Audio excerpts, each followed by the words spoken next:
अस्सलाम वालेकुम। दुरूद शरीफ पढ़ लें।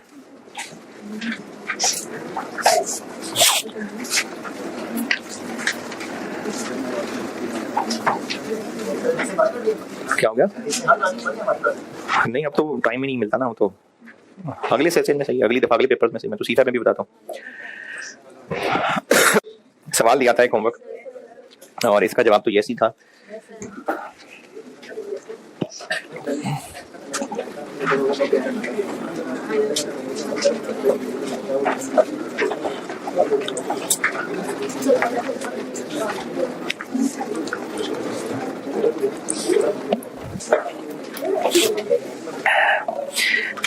जी होमवर्क किस किसने किया होगा? चलो बहुत है, अभी भी बहुत लोग हैं। ये सवाल असल में था टारगेट कॉस्टिंग का, लेकिन इसको इन्होंने इस रेलेवेंट कॉस्टिंग के स्टाइल पे बनाया था। मैंने इसको इस चैप्टर में डाला हुआ है और इस चैप्टर का स्टाइल रिक्वायरमेंट से भी पता चल रहा है। उसने कहा है कि रेलेवेंट कॉस्ट निकाल दें और उसके अलावा डेटा से भी पता चल रहा है कि ये भी हो सकता है, ये भी हो सकता है, फिर आइडल आर्स हैं। तो इस तरह का डेटा इन सवालों में ही होता है। था वैसे टेक्निकली ये टारगेट कॉस्टिंग का सवाल कि एक नया प्रोडक्ट लॉन्च करना है, उस नए प्रोडक्ट के टोटल यूनिट्स पता हैं और कॉस्ट गैप निकालना था। लेकिन इसमें सवाल करने का जो डेटा था वो रेलेवेंट कॉस्ट वाला था। इसमें जिसको जो भी मसला होगा उससे पहले मैं आपको ना इस पॉइंट नंबर 1 की कहानी बता देता हूं, हो सकता है उसी से मसला रिजॉल्व हो जाए। ऑटम 18 हमने बनाने हैं B1 एक्स्ट्रा के 10,000 यूनिट्स। ये है कहानी।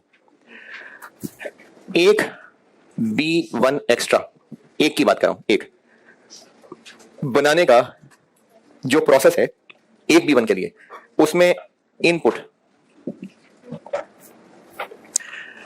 और इस प्रोसेस में लेबर के चाहिए 1.5 घंटे और इस इनपुट मटेरियल की 2 ऑप्शन है।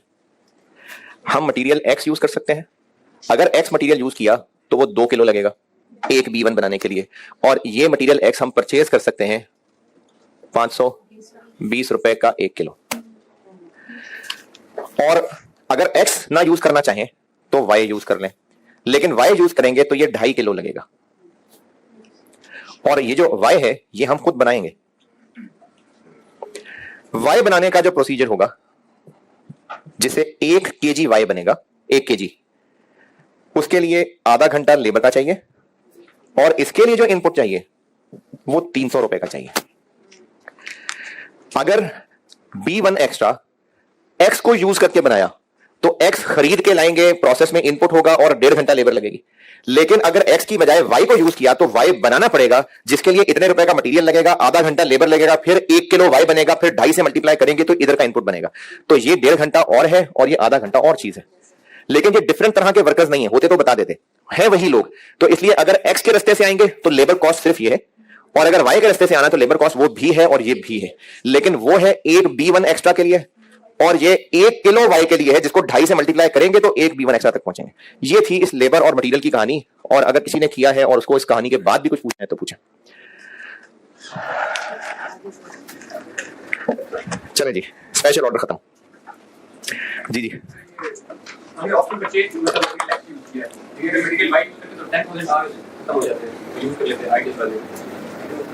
अच्छा, तो फिर जब टोटल आवर्स के लिए आते हैं प्रोडक्शन वाले तो फिर 4000 आवर्स में। हाँ, क्योंकि लेबर सब एक जैसे ही हैं। टोटल 14,000 घंटे अवेलेबल है, तो 10,000 यहां लग जाते, फिर यहां के लिए 4,000 अवेलेबल होते हैं। हाँ, तो उन्हीं 14,000 में से ही करना था सवाल, क्योंकि उसने कहा है सिर्फ रेलिवेंट कॉस्ट लेनी है। इसलिए रिक्वायरमेंट में उसने रेलिवेंट कॉस्ट को सामने रखते हुए कॉस्ट गैप निकालने को कहा था। तो उस रेलिवेंट में तो एग्जिस्टिंग फिक्स्ड एफओआर कह रहा हूं, क्या बोला मैंने, फिक्स्ड ओएआर, फिक्स्ड ओएआर रेलिवेंट नहीं है, इसलिए कॉस्ट गैप भी सिर्फ वेरिएबल खर्चों से लिया है।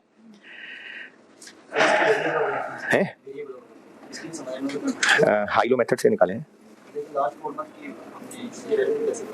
नहीं, रेलिवेंट नहीं दिया, वेरिएबल ओएआर निकाला है। इस डेटा से हाइलो मेथड लगा के सिर्फ वेरिएबल ओएआर निकाला है। एक बार वेरिएबल ओएआर निकल आया, बस उसको यूज कर लिया। पिछले 4 महीने को रेलिवेंट नहीं कहा, पिछले 4 महीने के डेटा से हाइलो लगा के वेरिएबल पर यूनिट या पर आर निकाल लिया, पर यूनिट पर आर। उस वेरिएबल को तो हम कहेंगे ना रेलिवेंट। जैसे अगर लेबर का वेज रेट है, इसमें नहीं वैसे कह रहा हूं, 400 रुपए पर आवर, तो वो रेलिवेंट लेते हैं ना वेज रेट। तो अगर हम पिछले 10 साल से लेबर को भी देते आ रहे हैं तो उससे वो रेलिवेंट नहीं रहेगा। अगर हम पिछले कई महीनों से, चलो 10 साल ज्यादा हो गए, पिछले कई महीनों से वेज रेट वही 400 रुपए पर आवर ही देते आ रहे हैं, तो क्या आप वेज रेट को हम ये नहीं कहेंगे रेलिवेंट है? तो इसलिए हमने पिछले 4 महीने के डाटा से सिर्फ और सिर्फ वेरिएबल ओआर फाइंड किया, कर लिया फाइंड, बस अब ओआर रेलिवेंट है। स्पेशल ऑर्डर खत्म। दूसरा टाइप ऑफ डिसीजन क्या रखा था? जी जी, ये वही लेबर ही है ना।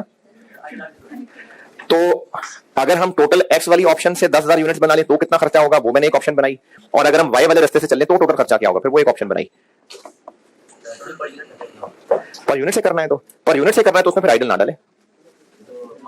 हाँ, क्योंकि हमने अगर पर यूनिट में ये फैसला करना है कि एक्स पे चले के वाई पे, तो फिर अभी आइडल ना लेना, क्योंकि आइडल तो लेंगे तब जब टोटल पे बात जाएगी। तो अगर पर यूनिट पे कंपैरिजन करना, फिर आइडल वाली बात रहने दे, क्योंकि 14,000 आइडल अवेलेबल है, ये आप पर यूनिट की कैलकुलेशन में तो नहीं कंसीडर कर सकते।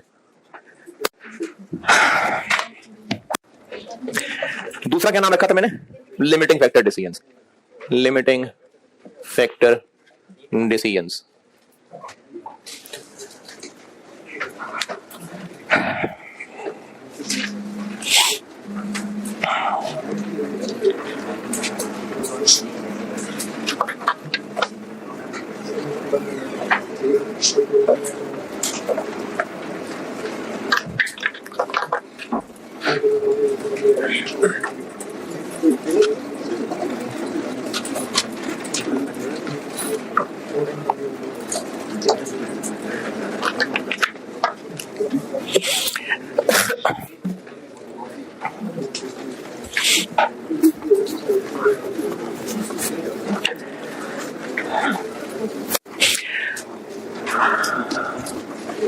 अच्छा, लिमिटिंग फैक्टर डिसीजंस।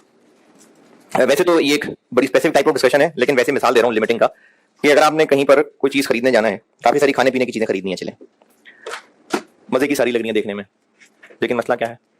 पैसे नहीं है, थोड़े से हैं, चले तो फिर कौन सी चीजें खरीदेंगे? जो सस्ती होंगी, सबसे सस्ती चिली मिली है तो वो खरीद लेंगे। हाँ जी, देखें हमें काफी सारी चीजें चाहिए लेकिन पैसे नहीं है, नहीं पैसे नहीं, थोड़े हैं, तो फिर यानी कुछ ना कुछ प्रायोरिटी बनानी पड़ेगी ना। ये लिमिटिंग फैक्टर डिसीजन है कि अगर आपके पास रिसोर्सेज थोड़े हैं और उससे काम बहुत सारे करने हैं तो प्रायोरिटाइज करना पड़ेगा कामों का, ये लिमिटिंग फैक्टर डिसीजन है। अब ये तो चलो चीजी खरीदने की बात हो गई, अब हम इसको बिजनेस पे लाते हैं। तो बिजनेस के लिए फैक्टर्स ऑफ प्रोडक्शन कह लें या कह लें कि रिसोर्सेज क्या चाहिए होते हैं। बिजनेस ने गुड्स बनानी है, उनको क्या क्या रिसोर्सेज चाहिए होते हैं? मटेरियल चाहिए होता है। अच्छा, मटेरियल चाहिए होता है, मतलब मटेरियल उस फिजिकल चीज, क्वांटिटी की बात हो रही है। मटेरियल चाहिए होता है यानी क्वांटिटी। अच्छा, और क्या चाहिए होता है?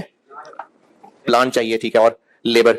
और लेबर भी हम लोग अपनी कैलकुलेशंस के अंदर नंबर ऑफ पर्सन ले रहे होते हैं कि आर्स, आर्स। तो लेबर चाहिए, क्योंकि अगर नंबर कम भी है तो ज्यादा देर काम करवा लेंगे, तो लेबर यानी आर्स। प्लांट मशीनरी चाहिए, ठीक है। जैसे ये क्लासरूम है, तो अब इस क्लासरूम की अगर नंबर ऑफ चेयर्स लिमिटेड हो गई तो और कैसे बढ़ाया जा सकता है काम? सेक्शन 2 बना ले, 3 बना ले, 4 बना ले, लेकिन आखिरकार कहीं तो लिमिट लगेगी, है? कहां, क्यों लिमिट लग जाएगी? नहीं नहीं, इसी कमरे में मैं कह रहा हूं कि चेयर्स 150 हैं, स्टिल और ज्यादा बढ़ाना है इसकी यूटिलाइजेशन, सेक्शन ज्यादा बना ले, उसकी भी तो लिमिट लग जाएगी। दिन में कितने सेक्शन बढ़ा लेंगे भाई? तो अल्टीमेटली बात तो आर्स पे आ जाएगी ना। तो इसलिए देखा कि मशीन की कैपेसिटी है कि एक वक्त में 1000 यूनिट बन सकते हैं, तो वो 1000 बना के फिर दोबारा बना ले। मैक्सिमम क्या कर लेंगे, सारा दिन मशीन चला लेंगे, तो लिमिट तो आके पीछे आर्स पे ही रह जाएगी। और क्या रिसोर्स चाहिए? बस मेनली यही है। इसके अलावा पैसे भी चाहिए होते हैं, ये तो चाहिए चाहिए, लेकिन ये आलो के ये किसी तरह से पैसों के हवाले से भी ये सवालों में टेस्ट हो सकती है चीज, लेकिन मेनली जो पैसों का मसला है ये पढ़ेंगे हम जब भी कभी आपका आना हुआ। ये तब C/4 में है जी, मैं तो पढ़ाता हूं C/4 C/1, आपने आना होगा तब की बात कर रहे हैं। कैपिटल राशिंग उसमें टॉपिक है, तो ये चीज वहां स्टडी होगी। तो अभी हमारे पास कॉस्ट में रह गई हैं ये चीजें। इससे आगे मैं अंग्रेजी लिख के देता हूं, वैसी वैसी बात समझाना चाह रहा हूं। ये फिगर वर्क कर रहा हूं, ये ना लिखना बेशक। एक बिजनेस है, 2 प्रोडक्ट्स बनाता है और दोनों प्रोडक्ट सुपर हिट हैं और ये बनते भी एक ही फैक्ट्री में है, वही सेम लेबर ये दोनों काम करते हैं। लेकिन चूंकि हमारे पास लेबर लिमिटेड है तो हम जितनी इसकी मार्केट में डिमांड है वो पूरी कर नहीं पा रहे, तो हमें फिर प्रायोरिटाइज करना पड़ेगा। तो किसको ज्यादा बनाएं, किसको प्रायोरिटाइज करें, फिर उसके बाद दूसरा बनाएं, कैसे करेंगे फैसला? जिस पे प्रॉफिट ज्यादा हो। चलें देखते हैं, फिगर देख लेते हैं। इसको हम बेच लेते हैं 150 का, इसको बेचते हैं 210 का।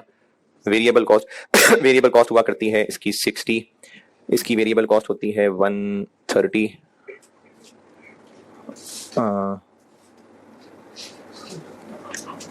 100, और इसकी फिक्स कॉस्ट हुआ करती है 10, इसकी हुआ करती है 14। तो इस पे प्रॉफिट कमाते हैं 80 और इस पे कमाते हैं, तो किसको प्रेफर करें? बी को है, ए को कम कमाना चाहते हैं। अच्छा मैं ना कुछ जरूरी बातें दोबारा दोहरा देता हूँ। हमारी ए की फैक्ट्री है जिसमें हम उन्हीं लोगों से ए और बी बनवाते हैं। ए और बी दोनों सुपर हिट प्रोडक्ट्स हैं, मार्केट में डिमांड बहुत ज्यादा है, लेकिन हमारे पास कैपेसिटी लिमिटेड है, इसलिए पूरी डिमांड नहीं कर पा रहे। तो हमने ये देखना है कि जब डिमांड पूरी नहीं हो पा रही क्योंकि हम प्रोडक्शन लिमिटेड कर पा रहे हैं, तो दोनों के बराबर बराबर यूनिट्स बनाए, किसको प्रेफर करें, ये करना है फैसला। किस बेस पे फैसला करें? डिमांड दोनों की बहुत है। अच्छा, जिसकी डिमांड ज्यादा है तो वो ज्यादा बना ले, दूसरे को कुर्बान कर दे। हम लोगों को मुतमईन करने के लिए बिजनेस में आए हैं, कमाने के लिए? कमाने के लिए। तो अब हम किसको प्रेफर करें बनाना है? दोनों मतलब बराबर बना लें, जिसमें खर्चे कम हो। देख लें, देख के बता दें किसको बना। वेट नहीं कर सकते? अरे भाई देखें, डिमांड दोनों की बहुत है, और अगर हम दोनों की डिमांड पूरी करने पड़ेंगे तो नहीं कर सकेंगे, किसी एक की हो जाएगी, दूसरी की डिमांड पूरी नहीं हो सकेगी, थोड़े बेच लेंगे। तो वो कौन सा है जिसको हम प्रेफर करें और उसको ज्यादा बेचने की कोशिश करें? क्यों ए को? ए का प्रॉफिट ज्यादा है 80 रुपए ज्यादा है 96 से। मैंने तो आज तक जो गिनती पड़ी है वो तो 96-80 के बाद आता है। हाँ जी, कॉस्ट को देखा जाए तो ए के ज्यादा बना लेंगे, लेकिन सेल प्राइस तो वो ज्यादा कमा के ला देगा ना, पर यूनिट है। हाँ नहीं, ये ठीक नहीं है इस तरह कंपैरिजन। अच्छा, रिपीटर तो नहीं? पक्की बात, सच्ची सच्ची बताना, किसी रिपीटर ने आवाज देकर कहा नहीं यार, पक्की बात, आपने तो नहीं बताया उसको? अच्छा, प्रॉफिट की बेस पे ना कर ले फैसला। कंपेरेबल नहीं, कंपेयर तो हो रहा है, 96 से ज्यादा है, कंपेयर ही हो रहा है किसके हिसाब से? अच्छा, आपने FAR1 में रेशियोज पढ़ी हैं, दफा करें रेशियोज को, उसके अलावा बात करें। रेशियोज ना डालें बीच में, रेशियोज इग्नोर। अब बताएं कौन सा बेहतर है? अरे इतना बड़ा तो मसला ही नहीं था यार, मैंने तो सारी फिगर सामने रखी हुई है। इससे पहले मुझे कसम से जिंदगी में इतनी मुश्किल इस पॉइंट पे नहीं हुई है। इसमें तो बड़ा फौरी जवाब आता है कि बी। क्यों भाई बी क्यों? प्रॉफिट ज्यादा है ना, तो हाँ बिल्कुल यही बनती है बात। लेकिन ये कंपेयर इसलिए करना मुनासिब नहीं है क्योंकि फिक्स कॉस्ट तो पूरी नहीं, डिफरेंट नहीं है, डिफरेंट तो सारा कुछ डिफरेंट है। फिक्स्ड कॉस्ट टोटल होती है और दोनों उसी फैक्ट्री में ही बन रहे हैं, ए बनाए बी बनाए, फिक्स कॉस्ट तो वही है ना। ये तो बस जबरदस्ती पर यूनिट बांटी हुई है। तो इसलिए कंपैरिजन के लिए, इस डिसीजन के लिए कि किसको प्रेफर करें, फिक्स कॉस्ट को नहीं कंसीडर करना चाहिए। क्यों नहीं? क्योंकि वो तो टोटल फॉर द ईयर उस फैक्ट्री की उतनी ही रहनी है, सेम फैक्ट्री में बन रहे हैं, तो इसलिए प्रॉफिट की बेस पे डिसाइड करना नहीं है मुनासिब। तो फिर कर लेते हैं किस बेस पे? कंट्रीब्यूशन 110। तो प्रॉफिट में जो मसला था वो मसला दूर कर दिया। अब हमें ये एक यूनिट इतना कंट्रीब्यूशन कमा के देगा, ये एक यूनिट इतना कंट्रीब्यूशन कमा के देगा, कौन सा बेहतर है? बी। अभी तक बी बेहतर है। अब बोले आप क्या कह रहे थे? नहीं, पहले तो कंट्रीब्यूशन बोल रहे थे यार। नहीं, आप तो पहले कंट्रीब्यूशन और वो लिमिटिंग फैक्टर वाली बात, देखा किसी ने बताया था ना। नहीं, वो वाली बात आप सही कह रहे थे ना, इसलिए पूछा हूं। चलो रहने दो, खुद भूल गए। कंट्रीब्यूशन 110 और 90 को कंपेयर करना बजाहिर तो लग रहा है कि बी बेहतर है, लेकिन अब इसमें मैं आपको और इंफॉर्मेशन दूं तो इंफॉर्मेशन ये है कि लेबर हमारे लिए एक मुश्किल पैदा कर रही है। मटेरियल अवेलेबल है, खुला अवेलेबल है, कोई मसला नहीं है, मशीनें भी अवेलेबल है, लेबर की शॉर्टेज है। यानी लिमिटेशन का प्रॉब्लम किसकी वजह से आ रहा है? लेबर की वजह से। तो अब हमने यह फैसला करना है कि लेबर से ए बनवाने में प्रेफरेंस दें या बी बनवाने में। तो अब हमने सिर्फ और सिर्फ 90 और 110 को ही कंपेयर नहीं करना, लेबर के पॉइंट ऑफ व्यू से करना है, क्योंकि प्रॉब्लमेटिक चीज लेबर की अवेलेबिलिटी है। चलो उसकी मैंने इंफॉर्मेशन ये दे दी कि लेबर को अगर हम ए बनवाते हैं, लेबर से ए बनवाते हैं, तो ये हमें ए बना के देगा 3 घंटे में, और अगर बी बनवाते हैं तो ये 5 घंटे ले लेगा। अब 110 और 90 में से तो बेशक 90 ज्यादा है, 110 ज्यादा है, लेकिन हमें यह देखना है कि लेबर का टाइम कहां लगवाएं तो ज्यादा फायदा है। तो लेबर 3 घंटे में 90 का फायदा पहुंचा देता है, वो 110 का फायदा पहुंचाने में 5 घंटे ले जाता है। तो कंपेरेबल बनाने के लिए अगर हम इसको पर आर कर लें 30 22, तो अब हमें यहां से ये पता चल रहा है कि लेबर का 1 घंटे का काम ए बनवा लेना ज्यादा फायदा देगा। तो पहली बात, प्रॉफिट नहीं कंट्रीब्यूशन की बेस पे देखना है। दूसरा, कंट्रीब्यूशन पर यूनिट कंपेयर नहीं करना, कंट्रीब्यूशन को लिंक करना है जो मसला कर रहा है, उसके हिसाब से कंट्रीब्यूशन देखना है। अगर मसला मटेरियल का होता तो हम ये देखते हैं कि मटेरियल के किलोज यहां लगवाएं कि यहां लगवाएं, तो फिर हम किसको कंपेयर करते हैं? कंट्रीब्यूशन पर केजी। अगर मशीन आर्स का मसला होता तो फिर हम कंट्रीब्यूशन पर मशीन आर। ये है कहानी सारी। ये हमारे पास रिसोर्सेज लिमिटेड है और आपके लेवल पे ना इनमें से कोई एक लिमिटेड होगा, आपके लेवल पे मल्टीपल नहीं है। तो जिसमें मसला होगा हम उसके हिसाब से इनकी कंट्रीब्यूशन देखें कि कंट्रीब्यूशन क्यों, प्रॉफिट क्यों नहीं, क्योंकि फिक्स कॉस्ट तो उस फैक्ट्री में होनी है, चाहे ए बनाए चाहे बी बनाए, इसलिए फिक्स नहीं, तो सिर्फ वेरिएबल चीजें रहेगी, मतलब कंट्रीब्यूशन। तो इसकी बेस पे कंपैरिजन होगा और वो भी कंट्रीब्यूशन पर यूनिट की बेस पे नहीं, जो प्रॉब्लमेटिक है, जो मसला है, जो लिमिटेशन है, उसकी बेस पे। तो ये आपको थोड़ी सी मैं अंग्रेजी बता देता हूं।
तो आपके स्कोप में एक ही लिमिटिंग फैक्टर होगा, मल्टीपल नहीं है सीएमए के लेवल पे।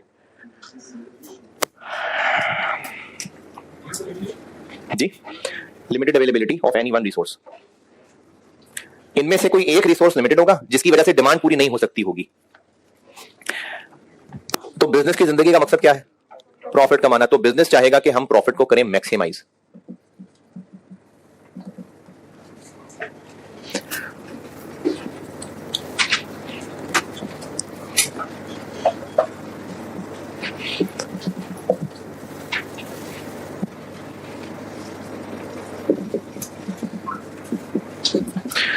तो फिर मैनेजमेंट ये चाहेगी कि हम कुछ ऐसा काम करें जिससे हमें यह पता चल जाए कि किस प्रोडक्ट को प्रेफर करें ताकि प्रॉफिट मैक्सिमाइज हो जाए। तो इसको कहते हैं ऑप्टिमम प्रोडक्शन मिक्स। हो सकता है आपसे ये नाम लेके रिक्वायर्ड में पूछा हो कि ऑप्टिमम प्रोडक्शन मिक्स बता दें, ऑप्टिमम प्रोडक्शन प्लान बता दें, या फिर आपसे ये नाम ना इस्तेमाल किया हो, वैसे पूछा हो कि बताएं अच्छा मसला बताया होगा, यानी ये मसला पता चल जाएगा सवाल में कि कोई ना कोई रिसोर्स लिमिटेड है। और हो सकता है रिक्वायरमेंट क्लियरली लिखी हो कि ऑप्टिमम प्रोडक्शन मिक्स बता दें, ऑप्टिमम प्रोडक्शन प्लान बता दें, या ये टर्म्स इस्तेमाल किए बगैर ये पूछा हो कि बताएं कौन सा प्रोडक्ट कितना बनाएं ताकि प्रॉफिट मैक्सिमाइज हो सके। तो ये चीज होगी उसका जवाब। इतने को अंग्रेजी लिख लें, फिर आगे बताता हूं। और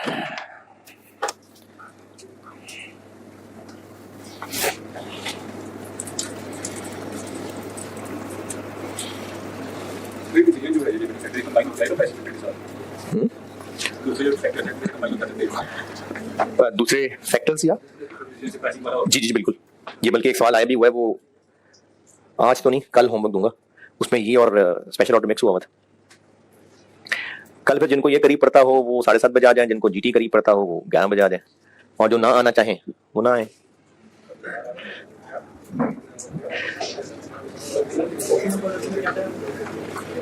मैंने तो काफी कुछ बताया। कौन सा वाला पूछ रहे? मैंने ये कहा है कि अभी इस मसले का जो हल सिखाऊंगा ना, उस हल को ऑप्टिमम प्रोडक्शन मिक्स कहते हैं।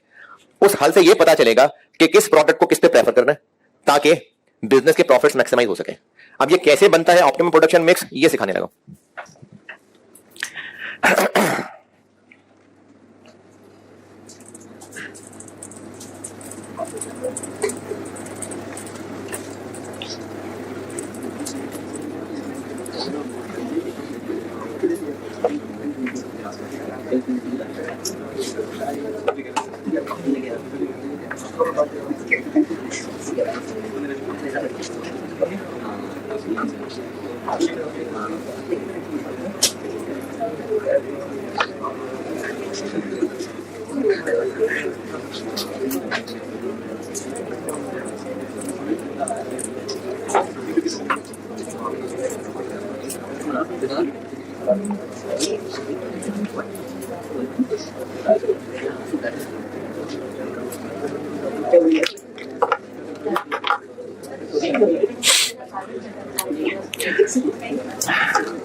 लिख लिया यहां तक।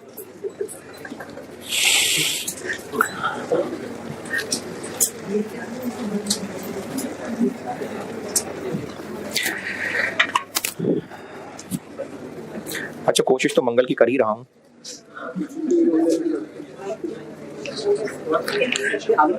लेकिन नहीं, पीर तो बहुत लेट हो जाएगा। बुध जुमेरात तक मैक्सिमम मंगल की कोशिश है जी। तो अब चूंकि FR 1 भी खत्म और आप लोग भी फारिग ही होंगे, तो क्यों ना 4 घंटे पढ़ लेते? नहीं हैं? खड़े होके पढ़ लेना यार, कोई बात नहीं। नहीं, 2-3 ब्रेक्स करेंगे ना बीच में। कल संडे की क्लास के बाद फिर फाइनल दोबारा बताऊंगा कि मंडे और ट्यूसडे के दिन में क्या कुछ कर सकते हैं, क्योंकि बस यही चाह रहा हूँ, कोशिश यही कर रहे हैं कि सवाल कर लें और ट्यूसडे से आगे ना जाए। कल देखता ना मैं कल तक मैं कितना करा पाता हूँ, फिर दोबारा से डिस्कस कर लेंगे।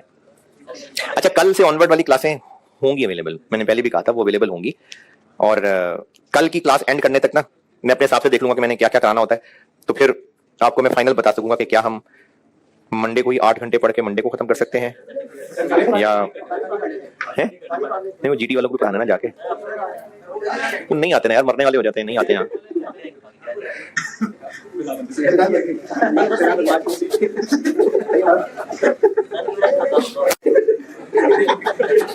उठा के ले आएंगे वहां।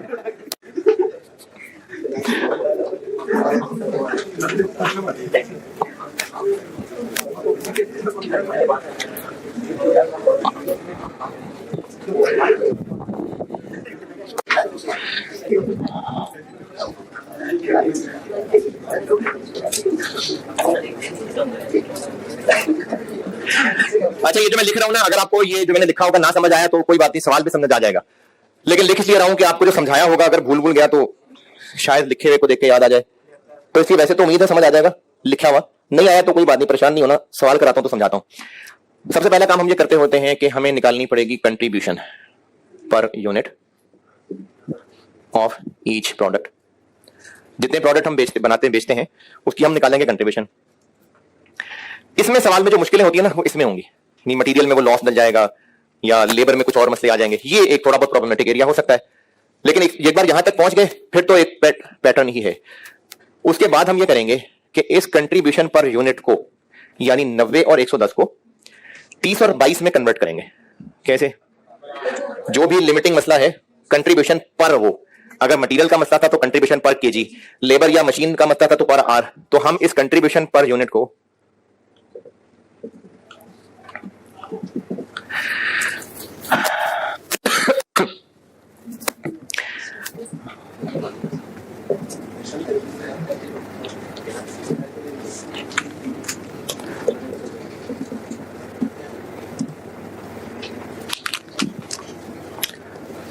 ये ठीक है बात, कंट्रीब्यूशन पर लिमिटिंग फैक्टर, जब लिमिटिंग फैक्टर लेबर है तो कंट्रीब्यूशन पर आर, लिमिटिंग फैक्टर मटेरियल है तो कंट्रीब्यूशन पर केजी। और जब हमने ये निकाल लिया तो फिर तीसरा काम हम ये करेंगे कि इसकी बेस पे करेंगे रैंकिंग।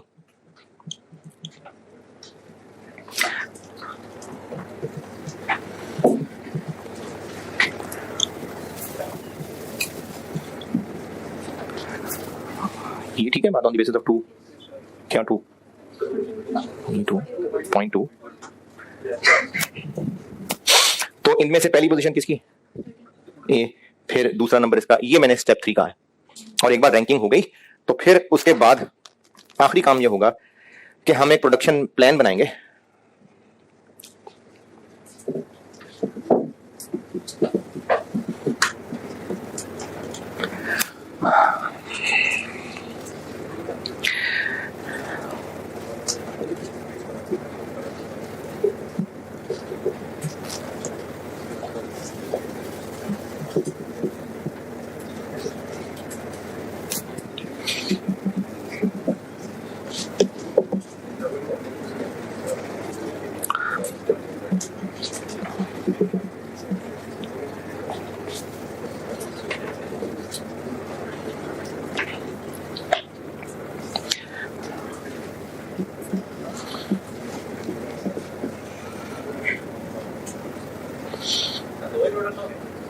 4 भी हो सकते हैं।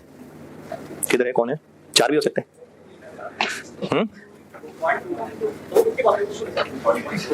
ये पूछ रहे हैं आप?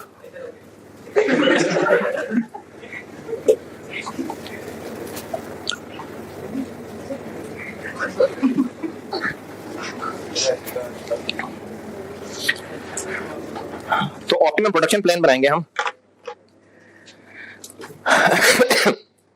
और वो प्लान होगा लिमिटिंग फैक्टर का जो भी अवेलेबल है उससे शुरू करेंगे और प्रोडक्शन करते जाएंगे एज पर रैंकिंग, डिमांड पूरी करने के लिए। एक सवाल से सिखाता हूं आपको।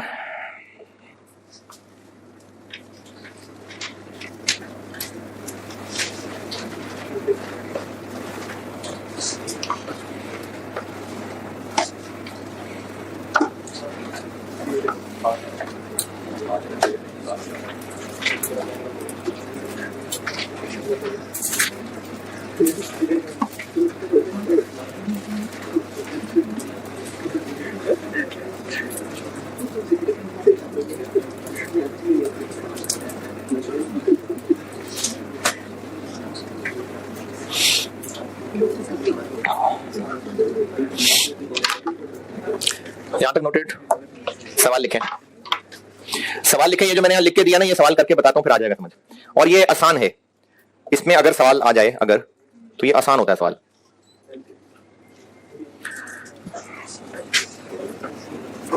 नोटेड। 3 प्रोडक्ट्स हैं, तो मैं अब आपको प्रोडक्ट वाइज इंफॉर्मेशन बताने लगा हूं। ए बी सी 3 प्रोडक्ट्स हैं, A B C, product wise information बता रहा हूं। Monthly demand, monthly demand units में बता रहा हूं। 3000, 2400 और 3200।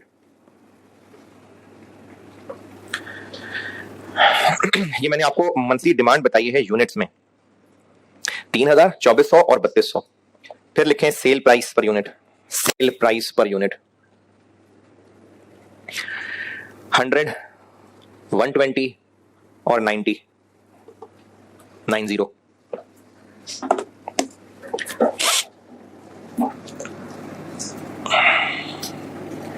Variable cost per unit, variable cost per unit 55, 88 और 65।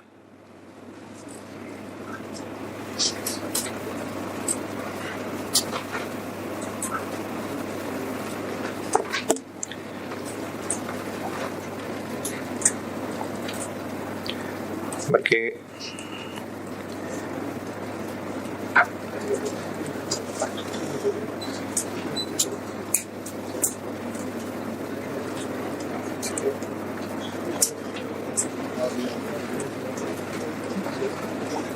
जी ठीक है। और labour hours, labour hours per unit 6, 4, 2, 6, 4, 2। बस प्रोडक्ट वाइज यही है। उसके बाद लिखें total labour hours available for the month, total labour hours available for the month, total labour hours available for the month 29,000, 29,000 मुझसे रिक्वायर्ड है। Optimum production plan, optimum production plan. तो इसका तरीका ये होगा कि पहले हम निकालेंगे कंट्रीब्यूशन।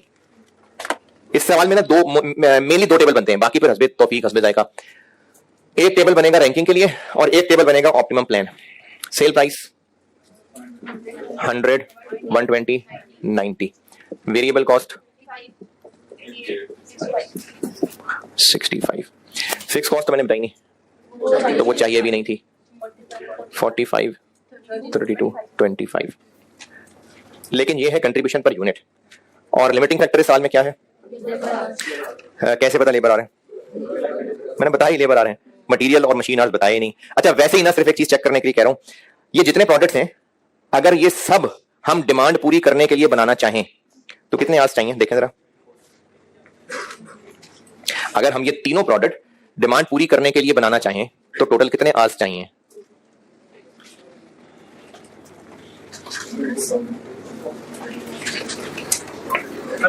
$34,000। तीनों प्रोडक्ट्स की डिमांड लिखी हुई है, तीनों प्रोडक्ट्स के आवर्स बताए हुए हैं, तो अगर आप डिमांड इनटू आवर्स करेंगे तो पता चल जाएगा कितने आवर्स चाहिए, और सबको ऐड कर लें तो 34,000 बनेंगे। 34,000 ना निकल रहे हों किसी से? 34,000 अवेलेबल कितने हैं? हाँ, तो ये होता है लिमिटिंग फैक्टर का मसला कि हमें डिमांड पूरी करने के लिए जितने रिसोर्स चाहिए उतने नहीं है। तो फिर अब हमें कंट्रीब्यूशन पर लेबर आवर निकालनी पड़ेगी, जो कि है 642। ये हो गए आवर्स, और कंट्रीब्यूशन पर आवर हो जाएगी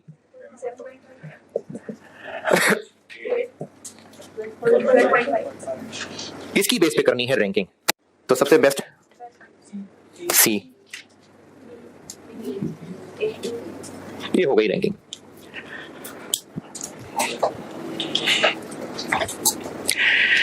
फिर इसके बाद एक दूसरा टेबल बनता है। अच्छा, ये नहीं कि इसके साथ ही बनता है, मैं तो वैसे इधर बना रहा हूं। एक और टेबल बनता है, वो होता है ऑप्टिमम प्रोडक्शन मिक्स कह लें वो भी ठीक है, प्रोडक्शन प्लान कह लें वो भी ठीक है, क्योंकि ये हमारी प्लानिंग ही हो रही है, हम यही प्लान कर रहे हैं कि ये कर लेंगे तो बेस्ट होगा। और ये डिसीजन मेकिंग में क्यों पढ़ा रहा हूं मैं? ये डिसीजन ही तो कर रहे हैं कौन से कितने बनाने हैं। इसमें 4 कॉलम बनते हैं, एक प्रोडक्ट है, एक उसके यूनिट्स हैं, और 2 कॉलम्स बनेंगे जो इस सवाल में लिमिटिंग फैक्टर लेबर आवर्स है उससे रिलेटेड, चाहिए कितने होंगे और फिर बैलेंस कितने रह जाएंगे।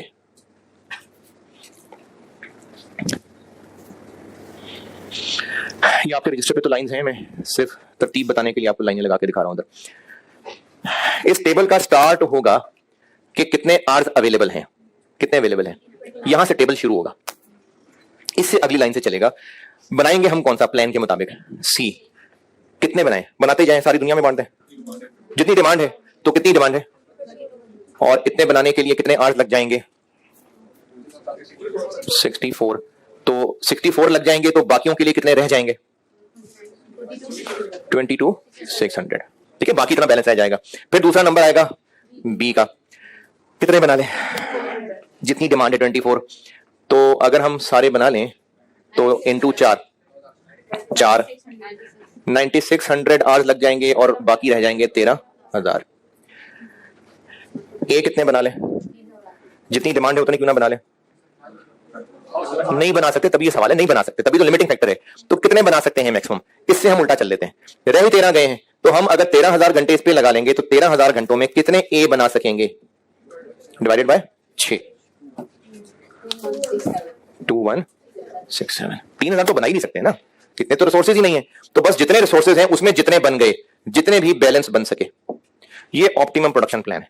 इसको ऑप्टिमम प्रोडक्शन प्लान इसलिए भी कह रहे हैं कि अगर इसके अलावा कोई भी और तरतीब रखूं ना, जैसे मैं कहूं कि अच्छा ये बना लेते हैं 1,000, ये बना लेते हैं 2,400, वो बना लेते हैं पूरे, कोई जो मर्जी मिक्स बना के देख लें, टोटल प्रॉफिट कम निकलेगा, इस तरतीब पे टोटल प्रॉफिट ज्यादा निकलेगा। इसलिए इसको ऑप्टिमम प्रोडक्शन प्लान कहते हैं कि इसके इतने इतने यूनिट्स बनाएंगे तो प्रॉफिट मैक्सिमाइज होगा। इसको कहते हैं ऑप्टिमम प्रोडक्शन प्लान। इसकी कैलकुलेशन देख लें, इसमें कोई परेशानी है तो बताएं, फिर पास पेपर्स पे आते हैं।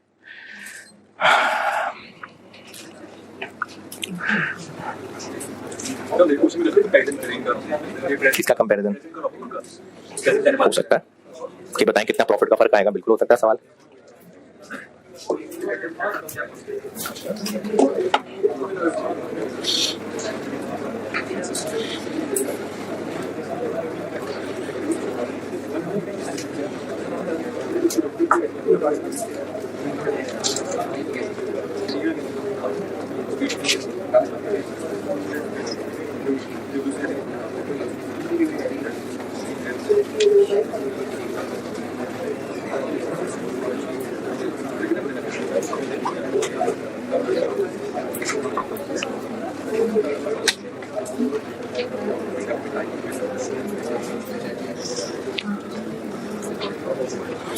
नोटेड? क्या क्या?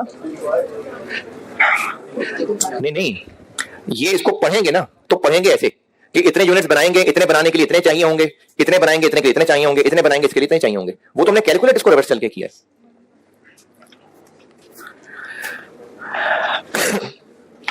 बताएं भाई, कोई कैलकुलेशन में परेशानी है तो चलें एक सवाल करते हैं, पुराना है लेकिन अच्छा है। 2012 अटेम्प्ट का एक सवाल होगा। और ये होगा मेरी बुक में क्वेश्चन नंबर 22-23 होगा शायद, BL क्वेश्चन 23 BL के नाम से है, पेज 285 BL बॉक्स सेट, मेरी बुक में क्वेश्चन 23 पेज 285 पढ़ लीजिए, मैं करता हूं।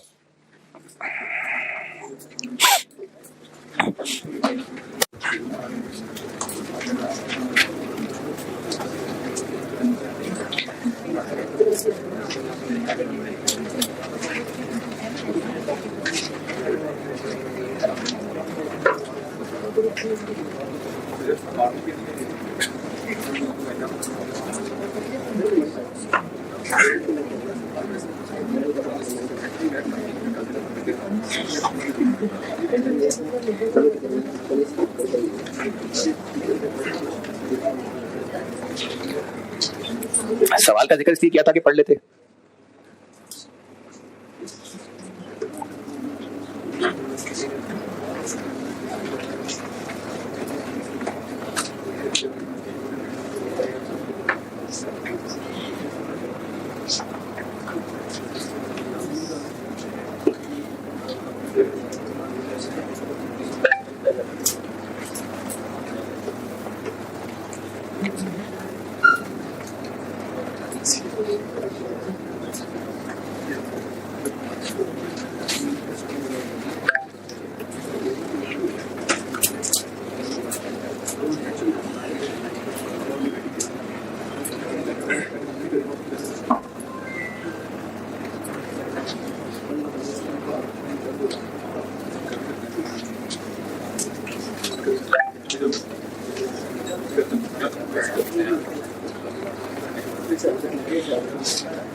जी पढ़ लिया।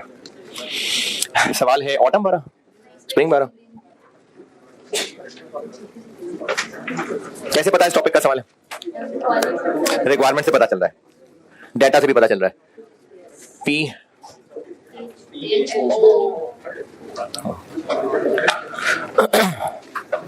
सेल प्राइस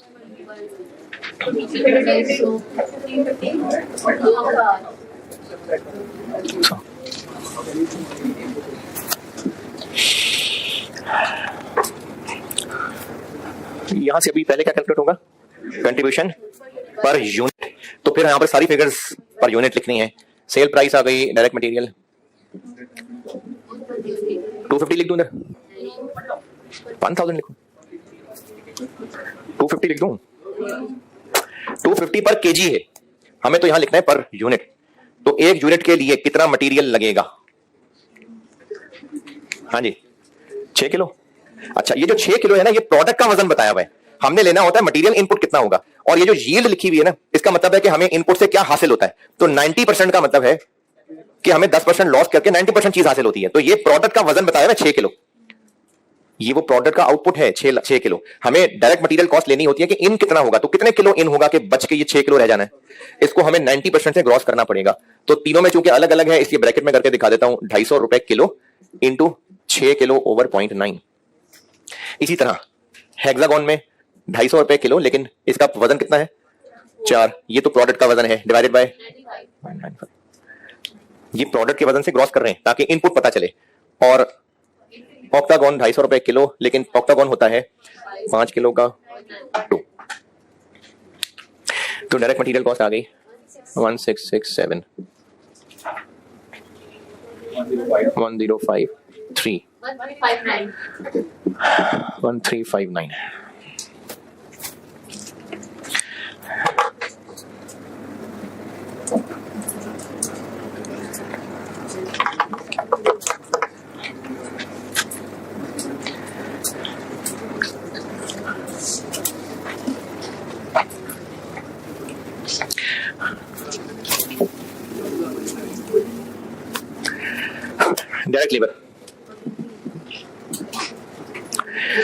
डायरेक्ट लेबर भी हमें यहां पर यूनिट लिखना है। तो क्या बताया हुआ है, मिनट्स पर यूनिट बताएं। तो अगर हम वेज रेट से मल्टीप्लाई कर दें तो वेज रेट किधर है?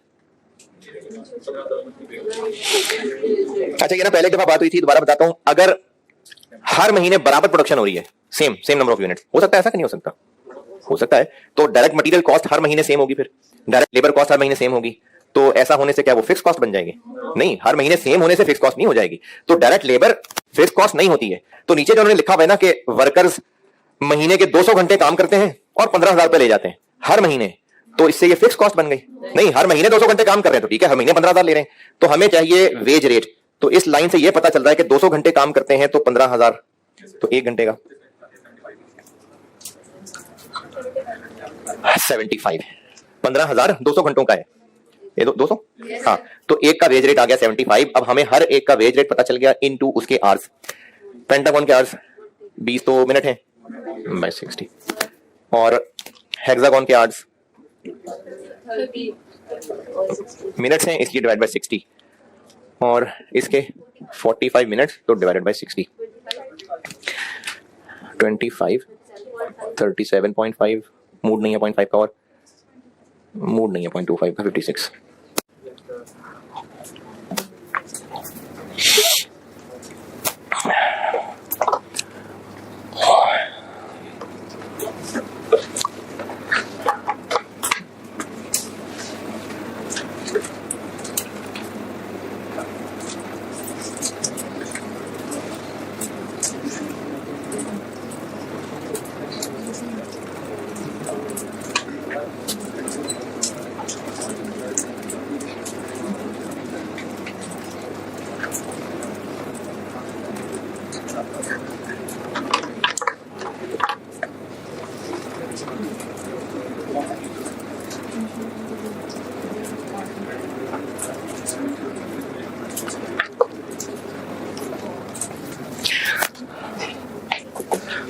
और क्या आएगा? हाँ जी, मशीन आ जाएंगे यहाँ, है ना। कंट्रीब्यूशन निकालनी तो मशीन आ जाएंगे। 95 लेक्चर हो गए आज, और कंट्रीब्यूशन निकालनी है तो हम सेल प्राइस में से मशीन आर माइनस कर दें। क्या माइनस करें? Direct material, direct labour, variable overhead, variable overhead per unit. Working करनी पड़ेगी, सही जवाब। वेरिएबल ओवरहेड्स के लिए आपको वो काम करना पड़ेगा जो वेरिएंस में बड़ी दफा कर चुके, कि टोटल ओएआर पता हो तो उसमें से वेरिएबल कैसे ढूंढें, फिक्स माइनस कर दें। चलें, यहां करते हैं 10 मिनट की ब्रेक, फिर लेक्चर 96 में लगाता हूं। ठीक है।